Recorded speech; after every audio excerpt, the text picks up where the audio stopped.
Julgar a questão dos espíritos a partir desses fatos será lógico quanto julgar o caráter de um povo por aquilo que se diz e se faz numa reunião com alguns inconsequentes ou gente de má reputação, a qual não comparecem pessoas sábias e sensatas.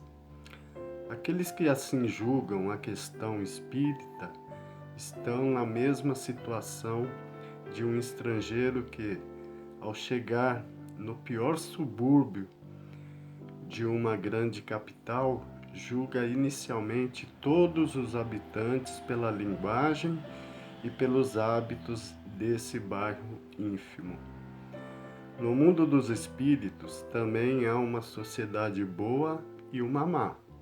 Se aquelas pessoas quiserem estudar direito o que se passa entre os espíritos de elite, ficarão convencidas de que a cidade celeste não contém somente a escória da sociedade.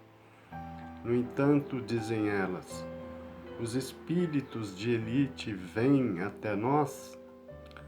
A isso respondemos, não.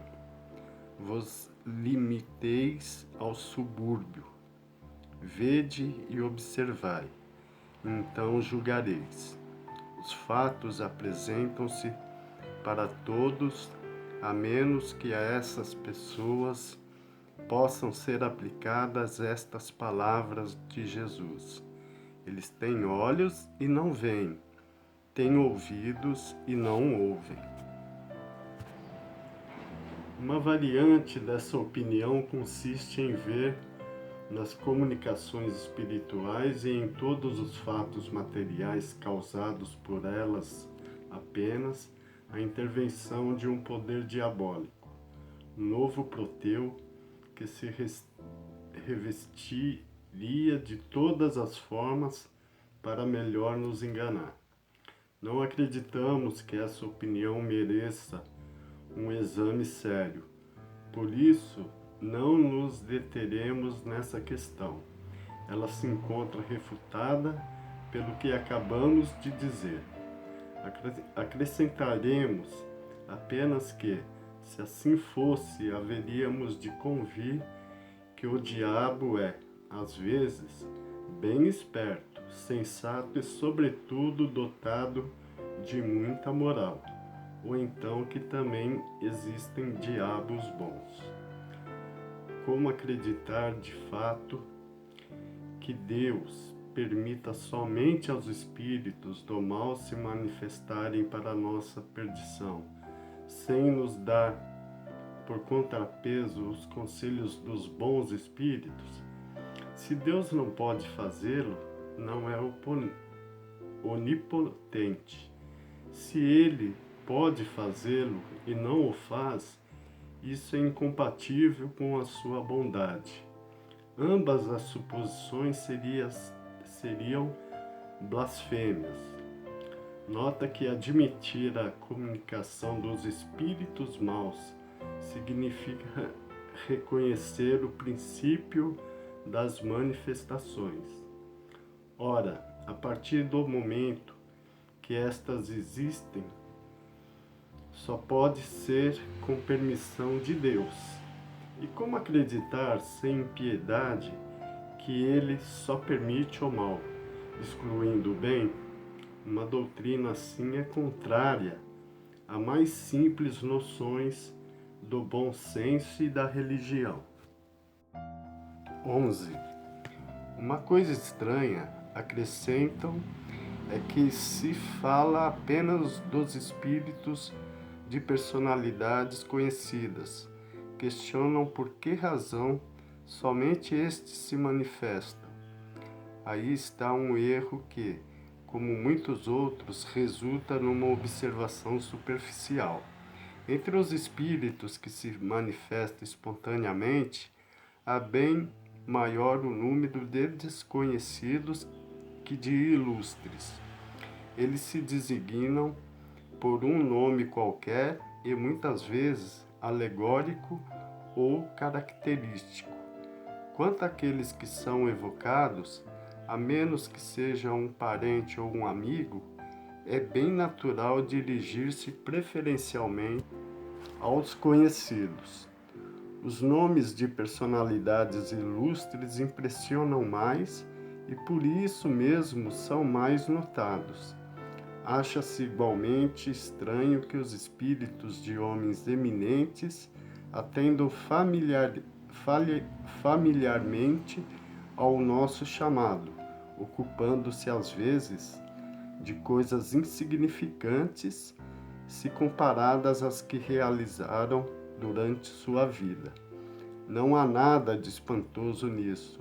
Para os que sabem que o poder ou a consideração que esses homens gozaram aqui não lhes concede nenhuma supremacia no mundo espírita. Os espíritos confirmam isso com as seguintes palavras do Evangelho: os grandes serão humilhados e os pequenos exaltados, que devem ser entendidas como referindo-se à posição de cada um de nós ocupará entre os espíritos. É por isso que quem foi o primeiro na terra, lá poderá ser um dos últimos. Aquele para quem nos curvamos durante sua vida pode, portanto, voltar entre nós como o mais humilde artesão, porque, ao deixar esta vida terrena, deixa toda a sua grandeza, e no mundo espiritual, o mais poderoso monarca talvez esteja abaixo do último de seus soldados. 12. Um fato demonstrado pela observação e confirmado pelos próprios espíritos é que os espíritos inferiores apresentam-se muitas vezes com nomes conhecidos e respeitados.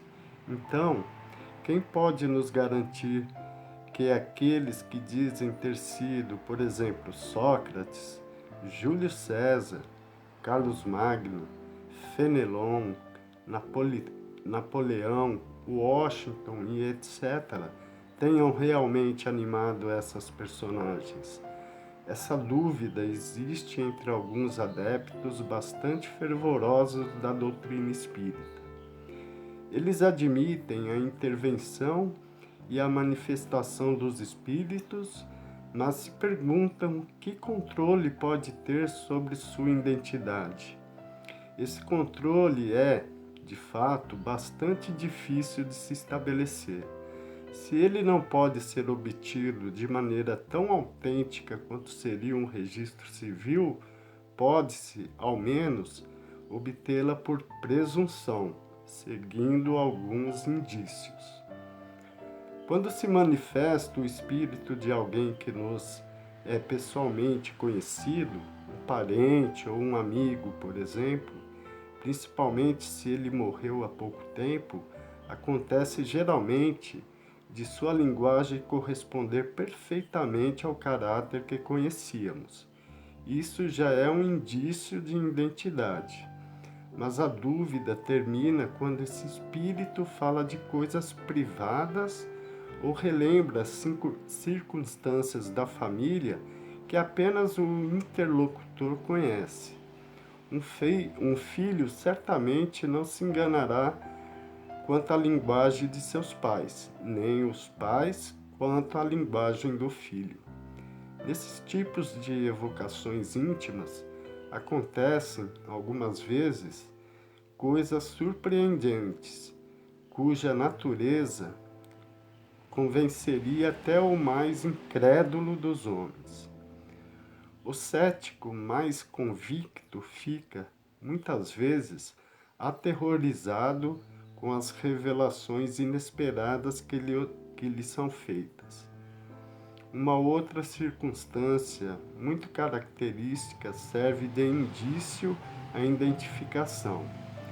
Dissemos que a caligrafia do médium geralmente muda conforme o espírito evocado, e que essa caligrafia se produz exatamente igual cada vez que o mesmo espírito se manifesta. Constatou-se inúmeras vezes que, para pessoas mortas recentemente, a caligrafia apresentava uma semelhança surpreendente com a caligrafia da pessoa quando viva. Viram-se assinaturas perfeitamente idênticas. Estamos longe, entretanto, de citar esse fato como regra e muito menos como constante, apenas os mencionados como algo digno de nota. Os espíritos que atingiram um determinado grau de depuração são os únicos livres de qualquer influência corporal. Enquanto não estão completamente desmaterializados, esta é a expressão da qual se utilizam, conservam a maior parte das ideias, tendências e até mesmo das manias que tinham na Terra, o que também é um meio de reconhecê-los. Mas podemos identificá-los, sobretudo, numa infinidade de detalhes que somente uma observação atenta e constante pode revelar. Vêem-se espíritos de escritores discutirem suas próprias obras ou suas doutrinas, aprovando ou condenando determinadas partes. Vêem-se outros espíritos lembrarem-se de circunstâncias ignoradas ou pouco conhecidas de sua vida ou de sua morte, coisas que, afinal, servem pelo menos como provas morais de sua identidade, as únicas quais se pode recorrer quando lidamos com coisas abstratas. Portanto, se a identidade do espírito evocado pode ser, até certo ponto e em alguns casos estabelecida, não há razão para que ela não possa sê-lo em outros casos. E se não dispomos dos mesmos meios de controle para as pessoas cuja morte ocorreu há mais tempo, sempre teremos aqueles indícios que se referem à linguagem e ao caráter, pois, certamente, o espírito de um homem de bem não falará da mesma forma que um espírito de um homem perverso ou imoral. Quanto aos espíritos que servem de nomes respeitáveis, logo se traem por sua linguagem e por suas máximas. Aquele, por exemplo, que dissesse ser Fenelon e que se ferisse, mesmo que acidentalmente, o bom senso e a moral, já estaria mostrando a fraude. Se, ao contrário, os pensamentos que exprimisse fossem sempre puros, sem contradições e constantemente à altura do caráter de Fenelon, não haveria motivos para duvidar de sua identidade.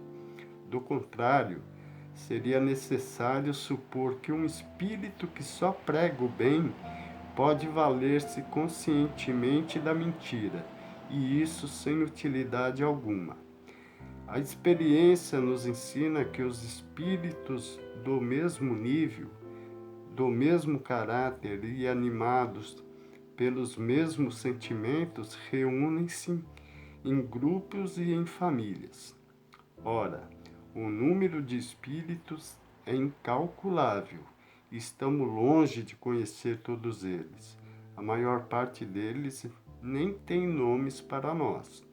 Um espírito da categoria de Fenelon pode, portanto, vir em seu lugar, muitas vezes até enviado por ele próprio como mandatário. Apresenta-se com o nome de Fenelon e, por ser idêntico a ele, pode perfeitamente substituí-lo, porque sempre precisamos de um nome para fixar nossas ideias. Porém, que importa, na verdade, que um espírito realmente seja ou não um Fenelon? A partir do momento em que o espírito só diz coisas